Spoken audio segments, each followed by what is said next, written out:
Hai guys, jumpa kembali dengan saya Nur Fitriadin di channel Peace of Christ. Kiranya melalui video yang diunggah oleh channel ini boleh menjadi berkat bagi setiap kita.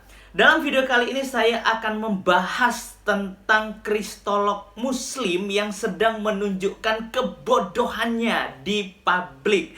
Apa yang dikatakan beliau bahwa di dalam Yesaya nubuatan tentang Yesus Kristus yang dikatakan bahwa dia adalah Immanuel, Allah yang menyertai kita, itu sebenarnya bukan nubuatan dan bukan menunjukkan kepada Yesus Kristus. Tetapi hal itu menunjukkan kepada istri Yesaya atau anak kedua dari Nabi Yesaya.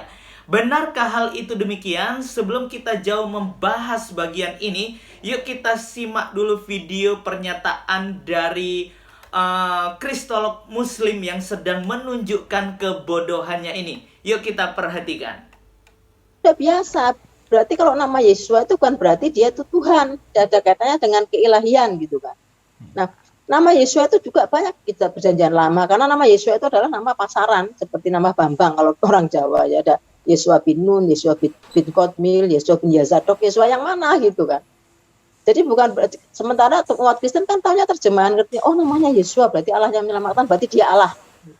Padahal yang namanya pakai Allah itu udah jamak, orang-orang itu udah saat berkabrek, orang memang namanya pakai Allah rata-rata untuk menunjukkan bahwa dia ingin dekat dengan Tuhannya gitu kan. Sehingga Yesus kita selain lihat di mobil-mobil belakang Immanuel, artinya Allah bersama kita ya. L itu berarti Allah, Immanuel ya kan.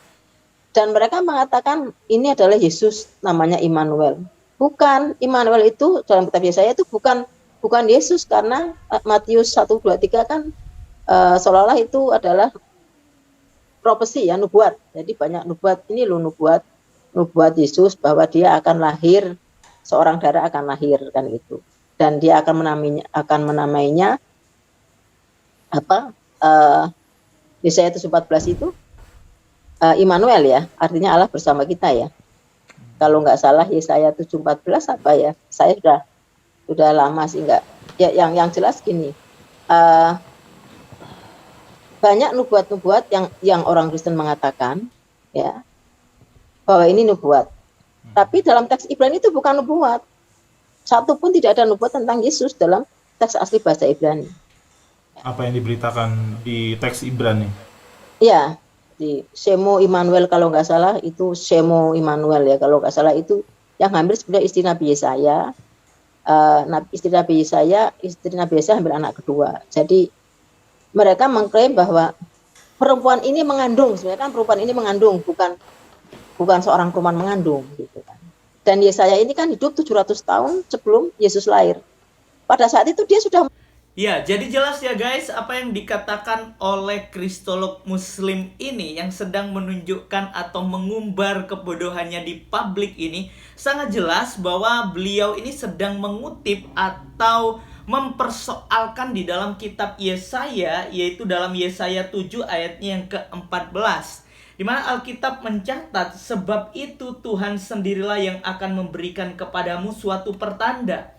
Sesungguhnya seorang perempuan muda mengandung dan akan melahirkan seorang anak laki-laki, dan ia akan menamakan dia Immanuel. Di mana ayat ini menurut kristolog muslim itu katanya ini bukan kepada Yesus Kristus, namun istri dari Yesaya yang akan melahirkan anak kedua. Wah, ini mari kita bahas bagian ini sangat menarik untuk menjadi perhatian kita. Nah, sebenarnya pada saat apa sih dan pada saat situasi dan kondisi apa Yesaya ini diberikan, bahwa janji ini diberikan kepada umat Yehuda pada waktu itu?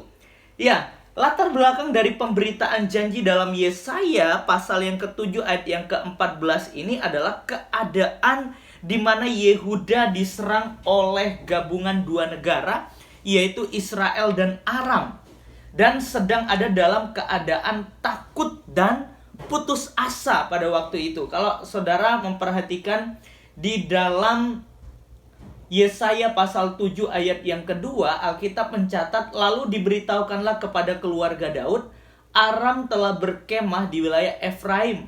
Maka hati Ahaz dan hati rakyatnya gemetar ketakutan seperti pohon-pohon hutan bergoyang ditiup angin. Nah, inilah latar belakang persoalan yang dihadapi oleh Ahaz pada waktu itu, dan janji Allah dinyatakan melalui Nabi Yesaya. Nah, maka dari itu jelas di sini di dalam ayat yang ke-14, sebab itu Tuhan sendirilah yang akan memberikan kepadamu suatu pertanda.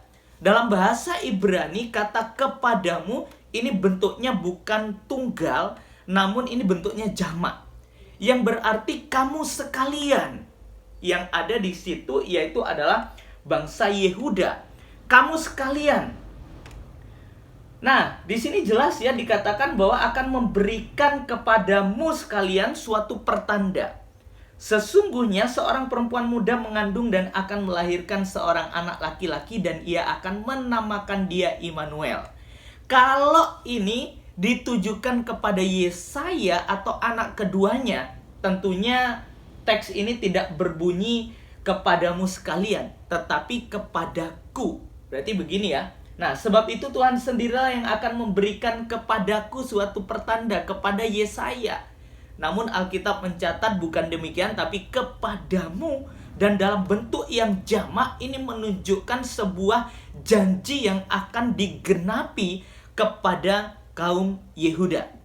Nah, maka dari itu, kalau kita perhatikan janji itu digenapi di dalam Matius pasal 1 ayat yang ke-21 sampai dengan ayat yang ke-23. Di sini Alkitab jelas mencatat bahwa itu digenapi. Kalau kita perhatikan antara perjanjian baru dengan perjanjian lama, itu mempunyai rentan waktu sekitar 400 tahun. Janji itu digenapi di dalam Matius, dan Alkitab ditulis perjanjian baru itu dalam Matius 1 ayat 21 sampai 23. Apa yang dikatakan? Mari kita perhatikan. Ia akan melahirkan anak laki-laki, dan engkau akan menamakan dia Yesus, karena dialah yang akan menyelamatkan umatnya dari dosa mereka. Ayat 22, hal itu terjadi supaya genaplah yang difirmankan Tuhan oleh Nabi. Ini menunjukkan kepada Nabi Yesaya, di mana Allah berfirman melalui Nabi Yesaya, dan itu digenapi di Matius ini. Nah, apa itu dalam 23? Sesungguhnya anak darah itu akan mengandung dan melahirkan seorang anak laki-laki, dan mereka akan menamakan dia Immanuel, yang berarti Allah menyertai kita. Jadi jelas ya guys, apa yang dikatakan di dalam Yesaya itu merupakan nubuatan tentang kelahiran Yesus Kristus yang akan menyelamatkan kita, yang akan menyelamatkan dosa dari manusia. Jadi jelas ya, di sini Alkitab mencatat bahwa ini adalah penggenapan. Di dalam Matius ini merupakan penggenapan dari kitab Yesaya, yang dimana Allah di situ sedang berbicara kepada Yesaya, memakai Yesaya untuk menubuatkan kelahiran Yesus Kristus. Jadi tidak diragukan ya guys, bahwa ayat ini jelas nubuatan dari Yesus Kristus yang adalah Immanuel, Allah yang akan menyertai setiap kita. Jadi biarlah melalui video yang diunggah oleh channel ini boleh menjadi berkat bagi setiap kita, dan membukakan wawasan kita untuk berpikir benar dan tidak bodoh dalam tanda kutip, untuk memahami apa yang sudah diberitakan oleh kristolog-kristolog Muslim yang menyesatkan kebenaran firman Tuhan. Kiranya video ini boleh menjadi berkat bagi kita semua. Tuhan Yesus memberkati. God bless you.